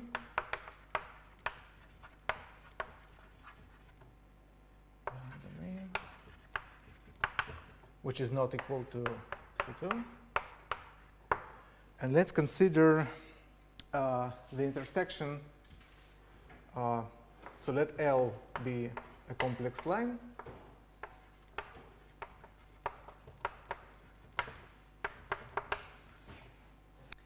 And let's consider the intersection of L with V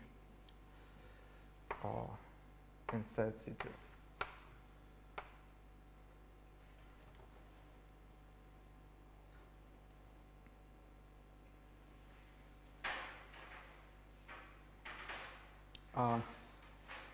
So let's try to understand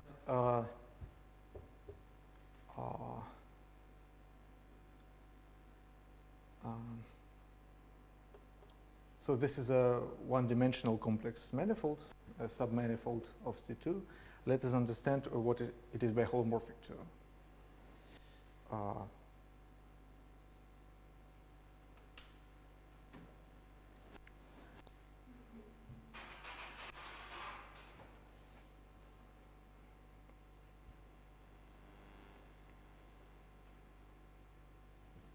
So more precisely, let us prove that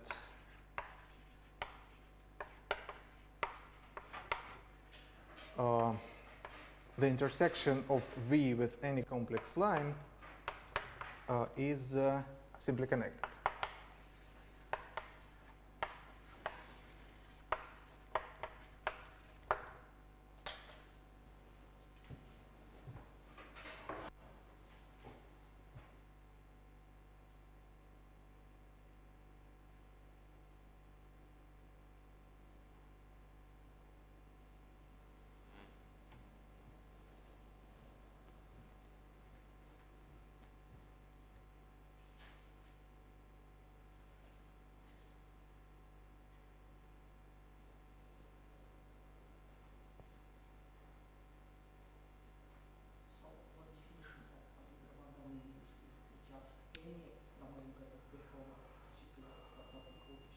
Yes, yes.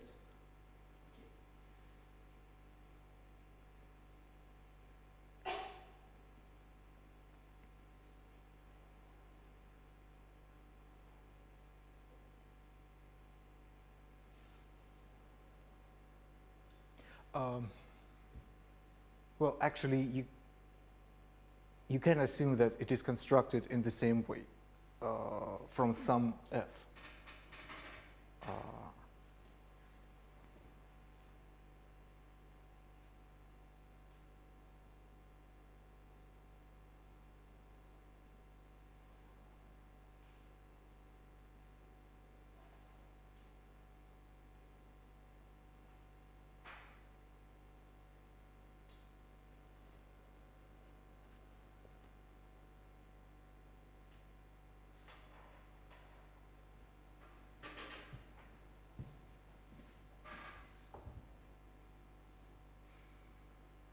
Yeah, so the complex line is just C, right? So it may happen that the intersection is the whole line.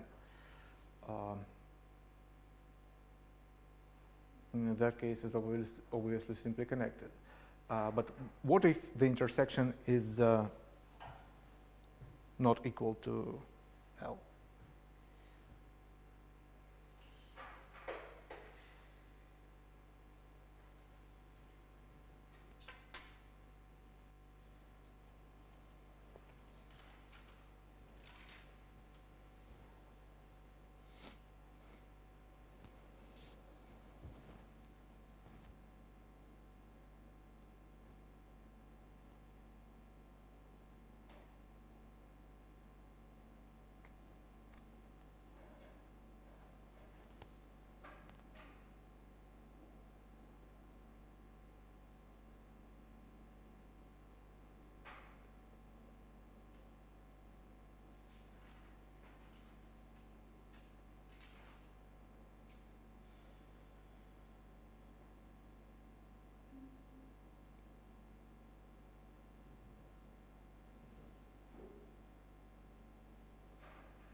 Can we assume then that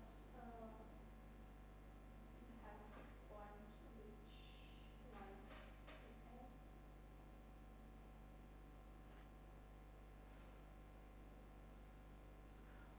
A? Well, so you can assume that. So if the domain is constructed from F, for example, like in the previous problem, yeah, so if the line passes through this fixed point, then yeah, so the intersection is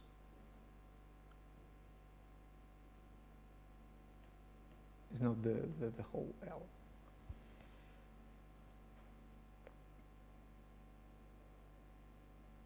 So again, what can we assume? We can assume that F is, that V is constructed like in the previous example.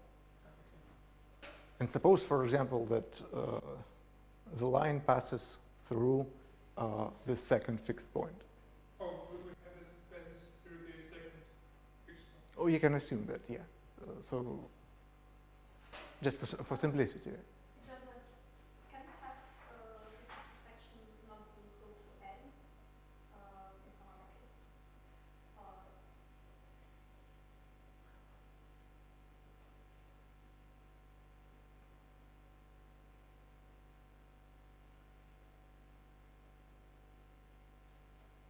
Mm.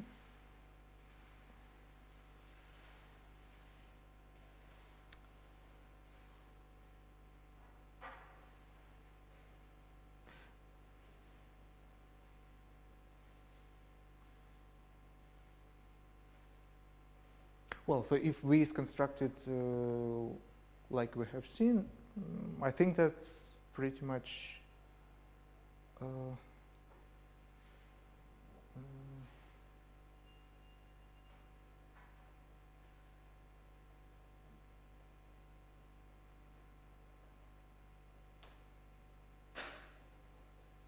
well, but I'm not sure. Maybe we don't know that all points in C2 which are not in V arise as fixed points. Most probably it's not the case. Sorry? Most probably it should be the case, right? I mean, there should be some points near the fixed point that tend to it. Mm, In this example, we have calculated explicitly that there are precisely two fixed points. yeah, so yeah, there is only one solution.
Yes, so we have seen that,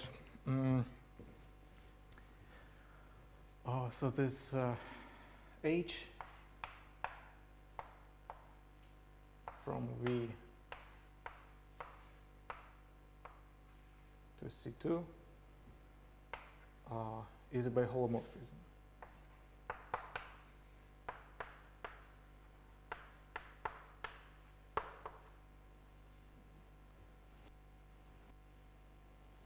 So this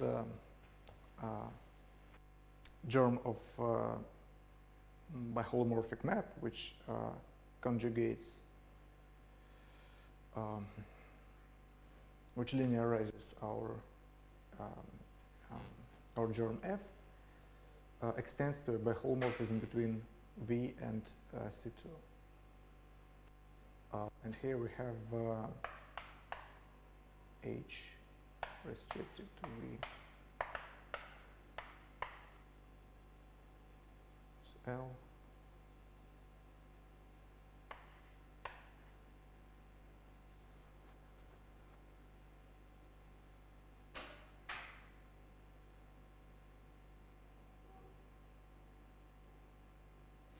So basically, if we restrict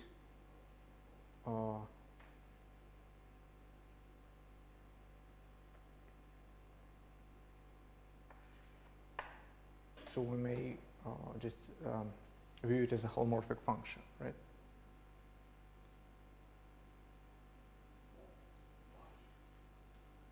Because we just know that it maps this subset of line into something in situ, since its restriction of by holomorphism is just embedding of some piece of a curve. Well, yes, we can embed this here and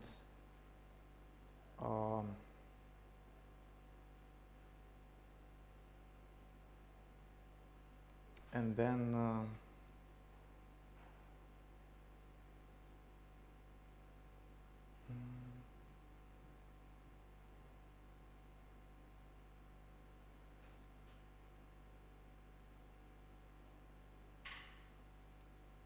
well, we can compose with just coordinate projections. Maybe.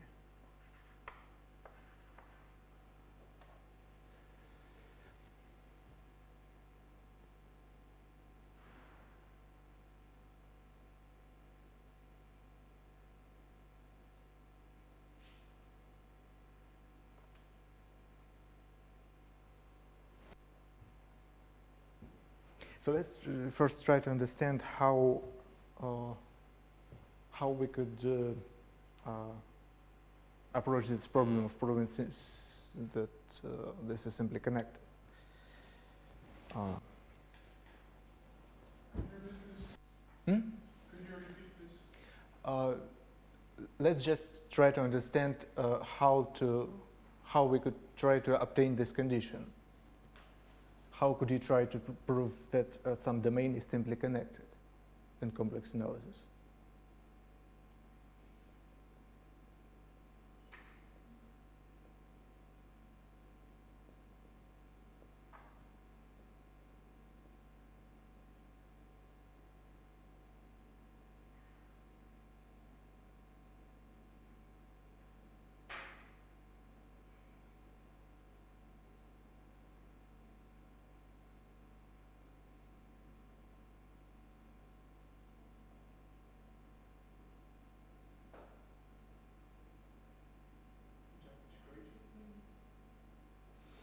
Oh yes. So basically, that's the idea. What is the idea? Do we know that there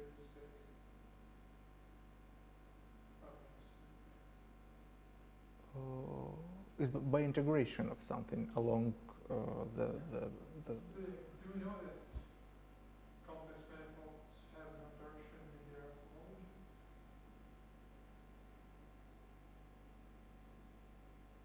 well, here is just a one-dimensional domain.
Yes, maybe let's suppose that this intersection is not simply connected.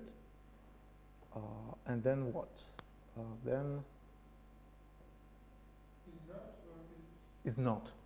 And try to arrive to a contradiction.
Yeah, so then there is some closed path in this domain and a holomorphic function such that the integral is non-zero.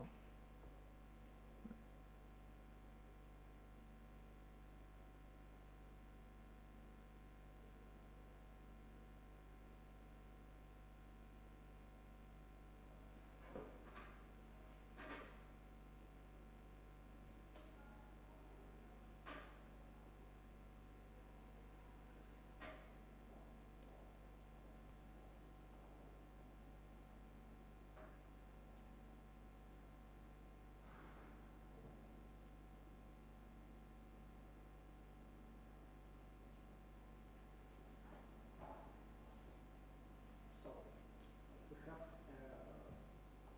homomorphic platform on L intersection V, Mm-hmm. which has non-zero integral along some curve. Yes. But in order to say something about domain being particular Bach, we somehow have to extend this platform to the entirety of V, it seems. And it's not clear how to do it. It can be done at all.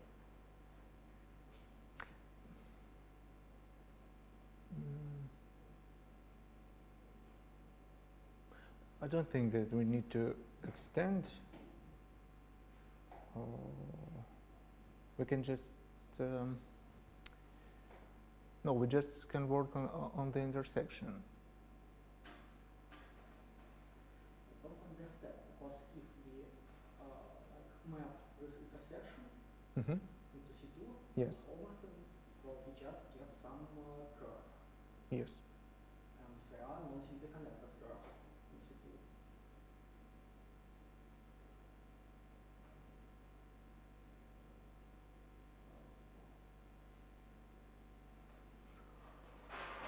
So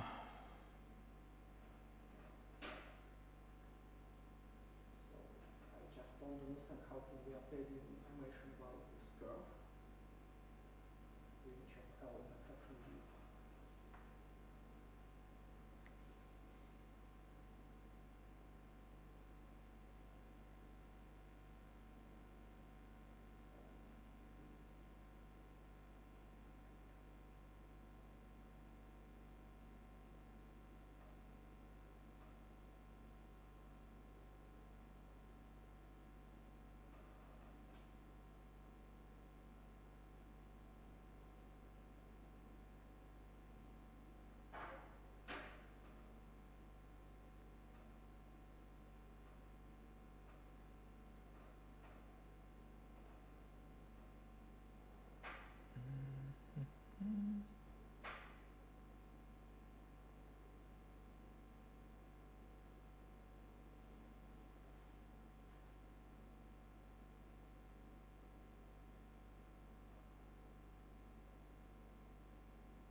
Okay, so maybe so one possible idea is to try to apply the maximum principle somehow.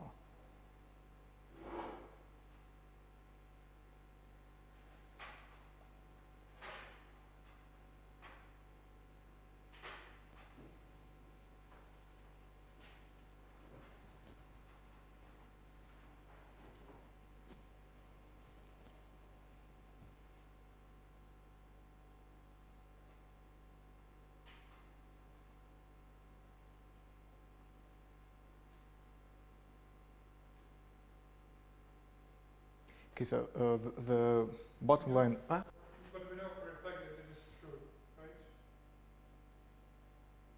right? This statement. Yeah.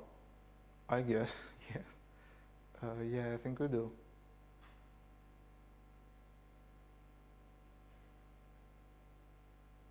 Yeah, but the bottom line is that assume that we know that, so every intersection is simply connected, then you just can use the Riemann-Mapping theorem to classify them up to a holomorph. I mean, it was an open question whether or not intersection of the Potterberry-Bach domain and the line can be connected. Like an open question that people solve in special.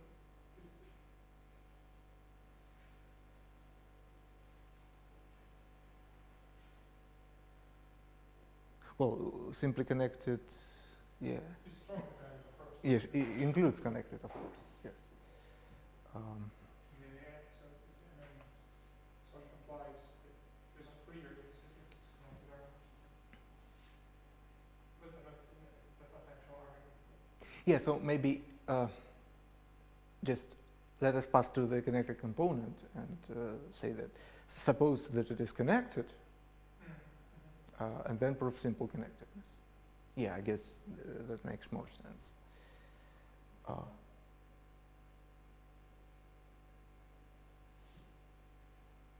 Yeah, so if we know that it is connected and simply connected, well, it either is by holomorphic to C or to a unit disk. So in particular, we can, well, if we can prove that, we can prove that a unit disk can be embedded as a closed submanifold to C2. Well, maybe let's return to this problem the next time.